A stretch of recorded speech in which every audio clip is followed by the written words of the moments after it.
जिम्मे ना हो के चक्कर है। बोलो वीर भगवान की, बोलो भारत माता की।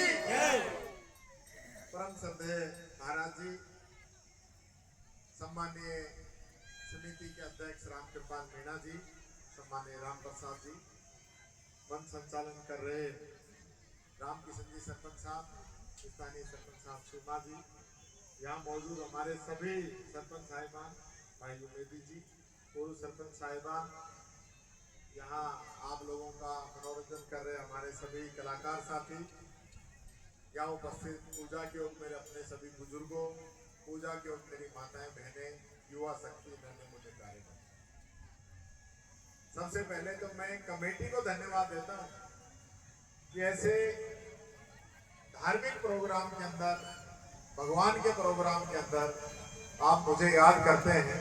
और मीन भगवान को धन्यवाद देता हूं क्योंकि ये धार्मिक स्थल ऐसे हैं जहां जो बुलाता है वो ही आता है, नहीं कोई ना कोई काम हमारे भी आके अटक जाए और अब नहीं पहुंचता। लेकिन ऐसा आज तक मैं समझता हूं कभी नहीं हुआ। जब भी इन भगवान ने याद किया तो यहाँ आने का रास्ता हमेशा भगवान ने क्लियर किया। मैं यहाँ आप लोगों के बीच में उपस्थित हुआ हूँ, ये बात मैं कहना चाहूँगा। हम यहाँ पे पतंगल भी देख रहे हैं। मैं पहले भी तारीफ करता रहा हूँ इन कलाकार साथियों को भी कि जिन्होंने अपनी संस्कृति को जिंदा रखा है। आज करने वाला तो वही है सब। हम जो कह रहे हैं कि भाई जूली जी को बधाई है, सड़क करवा दी और बालिका हॉस्टल हो गया, कराने वाला मीन भगवान एक ऊपर वाला है जिसकी कृपा सब पे है। इंसान निमित्त मात्र होता है, कोई अपने आप में बहम नहीं पाले। सब ऊपर वाला कराता है तो वो अच्छा कर देता है और वो नहीं चाहता तो वो नहीं करता। आज मुझे भी यहाँ तक पहुँचाने का काम आप लोगों ने ही तो किया है। एक एक व्यक्ति ने एक एक वोट डाला, तब टीकाराम जी चुनाव जीता, तब यहाँ तक। तो बनाने वाले आप हैं और मैं आप लोगों के लिए जितना कर दूं उतना कम है। मैं हकीकत कह रहा हूँ, मैं कोई पॉलिटिकल भाषण नहीं दे रहा हूँ। जितना कर दूं उतना कम है, क्योंकि मुझे जो दिन दिए हैं वो आप लोगों ने दिए हैं। आप लोगों का आशीर्वाद से, माताओं बहनों का आशीर्वाद से आज यहाँ तक पहुंचा। ये लोकतंत्र है, प्रजातंत्र है। जनता चुनती है, जनता चुनती है, उसके बाद नेता बनता है। तो आप लोगों ने मुझे यहाँ बनाया है, पहुंचाया है, तो मेरे तो भाग्य विधाता आप सब लोग हैं। और आपके लिए 35 करोड़ 36 करोड़ की सड़क क्या है, 3600 करोड़ भी कम अगर लगा दूं तो वो भी कम। और 3600 करोड़ क्या 36,000 करोड़ लगेंगे। और ERCP का पानी यहाँ आएगा, राजगढ़ में आएगा, अलवर में आएगा। ये मैं आपसे कह के जा, इनको चैन से नहीं सोने दूंगा जब तक पानी नहीं आ जाए। एक एक दिन इनको मेरे को याद करना पड़ेगा। अगर ये डिले करेंगे तो इनको ये सोचेंगे कि यार टीकाराम जूली पता नहीं क्या करेगा, अपन लेट हो रहे। ऐसी हालत इन लोगों की कर भी रखी है और आगे भी करूंगा, क्योंकि ये जो मटकी भरने वाला, सर पे लेके चलने वाला, जो हमारी माताओं बहनों को परेशानी होती है ना, ये तो आके बैठ जाए। डानो है जब भी तुमने बाल्टी भर के लानी, और घर को काम है जब भी नहीं लेके आनी। परेशानी तो आप लोगों को है। तो ये आप लोगों के इस समस्या का समाधान बहुत ही जल्दी होगा, ये मैं आपसे कहना चाहता हूँ। ये राज है जब भी, नहीं तो अपनो 28 में ही रहे, अपनो आते ही अपन शुरू कर देंगे। आप निश्चित रहो, पहला ही साल में ERCP का पानी जो है अलवर में पहुंचेगा। ये तो कह रहे हैं 7 साल लगेंगे, ये तो समय की बात है, राज बदल गया। नहीं तो पहले ही साल राजगढ़ में तो पहले ही साल में आ जाता है। ये हमारी प्लानिंग थी कि यहाँ पे पानी पहले वर्ष में आप पहुंचा दें। आज विश्व पर्यावरण दिवस भी है, जिसमें मैं आज ऐसे लोगों के बीच में बैठा हूं जिन्होंने जंगल को भी पूजा है, पेड़ को भी पूजा है। एक ऐसी संस्कृति जिसने जल, जंगल, जमीन को भगवान का दर्जा दिया, उन लोगों के बीच में मैं उपस्थित हुआ हूं।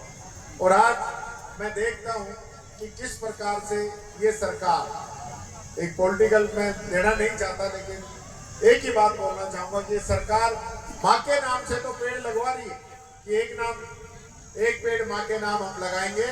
लेकिन जयपुर के अंदर डोल का बाग करके एक बहुत बड़ी जगह है जहाँ पुराने पेड़ लगे हुए जंगल है, उसको कटवा के पीएम यूनिटी मॉल बनाना चाह रही है।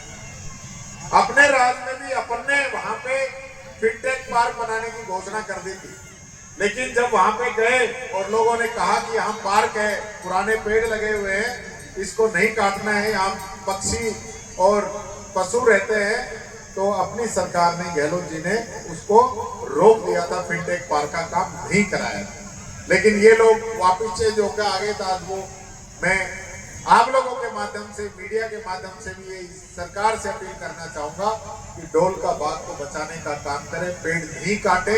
आप दूसरी जगह बना ले, दुनिया भर की जगह है जहाँ मैं खुद जाके आया हूँ, वहाँ पूरा एक बगीचा है, जैसे बगीचे अपनी कई जगह में देखता हूँ, गाँव में आश्रम में लगा के रखते हैं, ऐसा सुंदर बगीचा है और उसमें पेड़ काटने का काम करें। और यही बात मैं कहना चाहूंगा, 10 लाख पेड़ 12 जिला के अंदर कोई प्रोजेक्ट लेके आ रहे हैं, उसमें 10 लाख पेड़ काटने का काम ये लोग कर रहे हैं।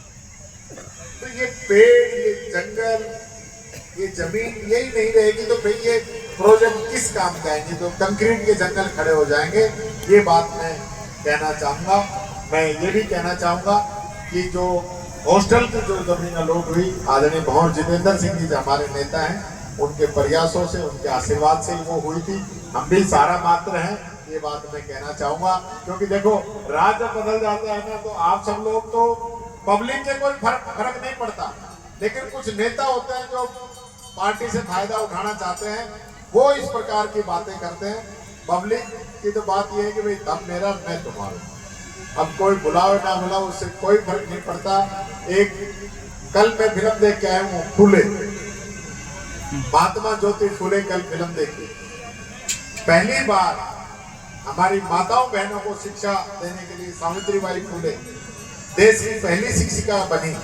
उसको क्या क्या परेशानियों का सामना करना पड़ा, ये हम समझ सकते हैं। तो मैं आज समिति को एक धन्यवाद और देना चाहूंगा, क्योंकि आज देश जिस हालात में गुजर रहा है, आपने वीरांगनाओं का सम्मान किया, उनको यहाँ पे सम्मानित किया, क्योंकि सही बात है। आज जब युद्ध छिड़ा बॉर्डर पे, तो हम तो अपने घरों में ही थे, हम तो यहीं से जय जयकार लगा रहे थे, लेकिन सही मायने में वो सैनिक जो बॉर्डर पे खड़े थे, जिन्होंने दिन नहीं देखी, रात नहीं देखी, मेरी कई लोगों से बात हुई, अपने यहाँ के वहाँ पे हैं, तो भाई खाना वाना को कोई ना बताओ, हम तो यहाँ तैयार खड़ा है, पता नहीं कब ऑर्डर हो जाए। ये ड्यूटी वो लोग निभा रहे हैं। अब बरसात हुई, अपन ने टेंट लगा लिया, लेकिन वहाँ बरसात में भी भीगते हैं, बर्फ पड़ती है, -50 डिग्री हो जाता है, तब भी वो खड़े रहते हैं वहाँ। बाड़मेर, जैसलमेर में 50 डिग्री टेम्परेचर पहुंच जाता है, अपने को कूलर चाहिए, एसी चाहिए, छाया चाहिए, लेकिन वो लोग फिर भी उस तपती दुपहरी के अंदर वहां खड़े रहते हैं। उनके सम्मान के लिए, उस परिवारों के सम्मान के लिए जो आपने काम किया है, उसके लिए भी मैं आपको बहुत बहुत बधाई और शुभकामनाएं देता हूं। और मैं तो यही कहना चाहूंगा, आप लोगों का आशीर्वाद उस पर बना रहे, स्नेह बना रहे।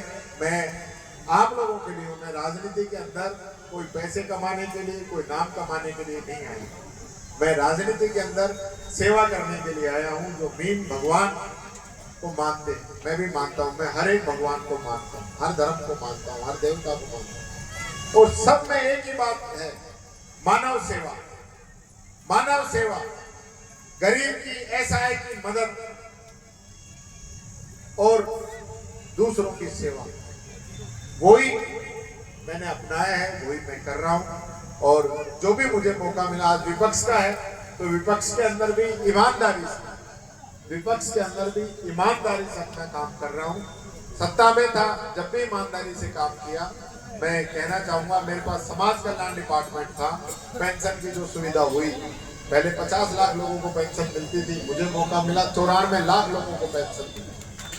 कोई किसी का चक्कर नहीं, पहले सरपंच के साइन, तहसीलदार के साइन, पटवारी के साइन, वीडियो के साइन, एसडीएम के साइन, पता नहीं कितने साइन कराने पड़ते थे। सीधा ई-मित्र पे जाओ और उसी दिन से पेंशन बन जाती है। बच्चों को स्कॉलरशिप, ऐसी जो मेरे हाथ में था, मैंने सहूलियत करने की काम की। यही मैं कहता हुआ, आप सब लोगों ने याद किया, बुलाया, मान सम्मान दिया, इसके लिए पूरी बस्ती को, पूरे समाज को, पूरा जो है कमेटी को बहुत बहुत धन्यवाद देता हूँ। राम राम साहब। बहुत बहुत धन्यवाद मंत्री साहब। बैठे, ये ज्ञापन देना